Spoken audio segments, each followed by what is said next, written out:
May 14th, 2010. We're coming at you live, simulcast on multiple formats across the globe and around the world. This is Intel Hub Radio, and I am your host, Not For Sale. What a power-packed show we have today.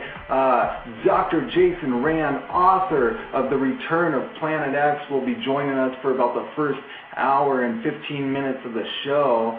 About the last 40 minutes of the show, we will be joined by Dan Dix from Press for Truth out of Canada.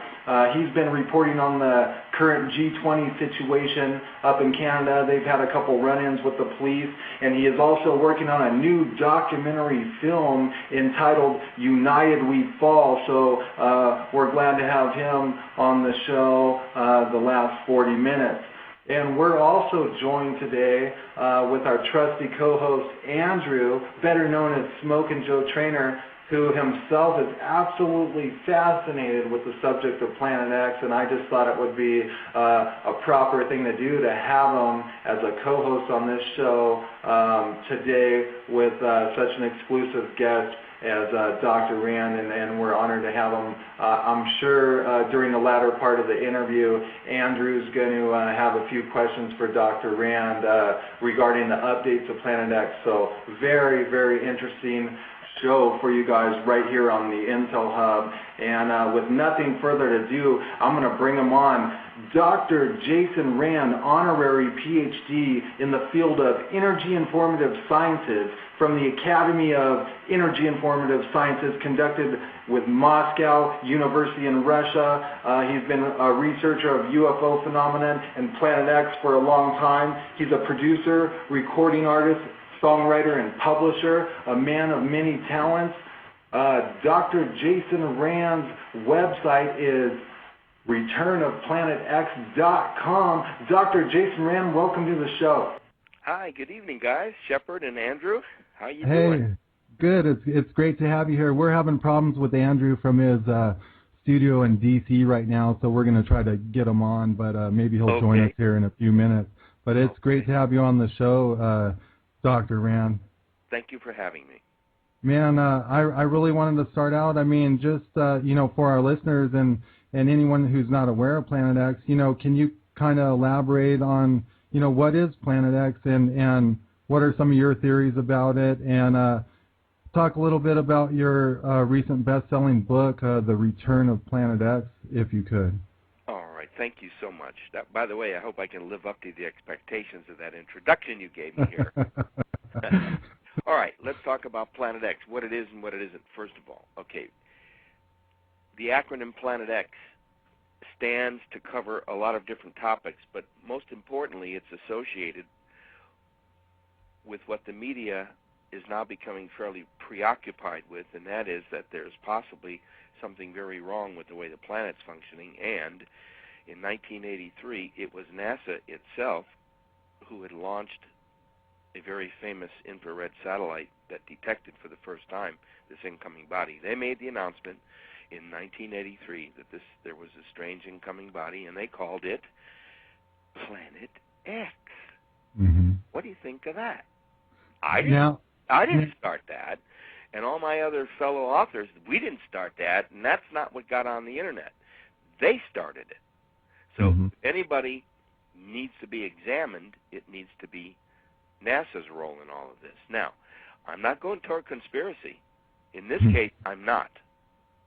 It's too well orchestrated. It's too brilliant in its approach. It's even being mass marketed. Do you remember the movie 2012? The director Roland Emmerich. Did you see it? The greatest disaster movie of all time? Oh yeah. All right. Now, all that's part of the mass consciousness training syndrome, which I think all governments of all worlds play upon their citizens. Now, for a number of reasons. I said, I'm not going conspiracy. It's just the way it is. Politics is as it is. Religion is as it is. Ideologies collide, and we have a world such as our planet right now, as of this evening, when we are all speaking together with you and your guests, this planet is in big, big, big trouble for a number of reasons. Now, I'm not going to go into, oh my God, it's gloom and doom, we're all going to die. No, I'm not a fatalist. I don't believe it's the end.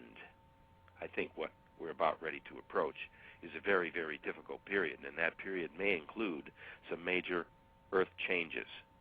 Now, the term Earth changes has to be associated right back to Planet X because that's the topic of our book.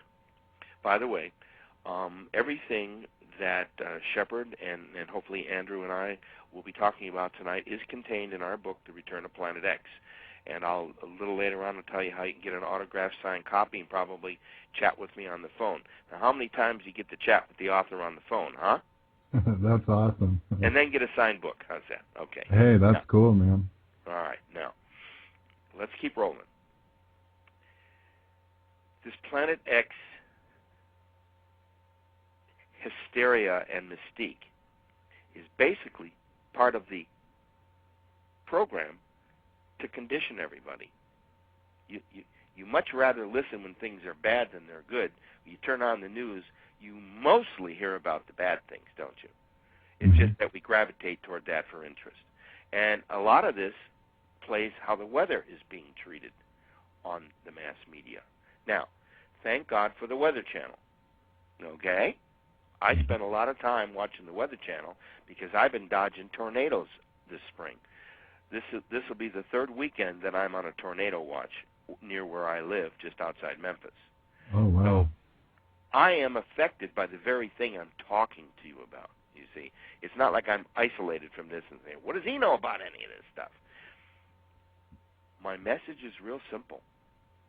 I think that we are entering a very important period in the history, not only in the history of this planet that contains we humanoids, but more importantly, I think that the Earth and the solar system, of which we are a part of, we are going to be entering into what's known as one end of an age.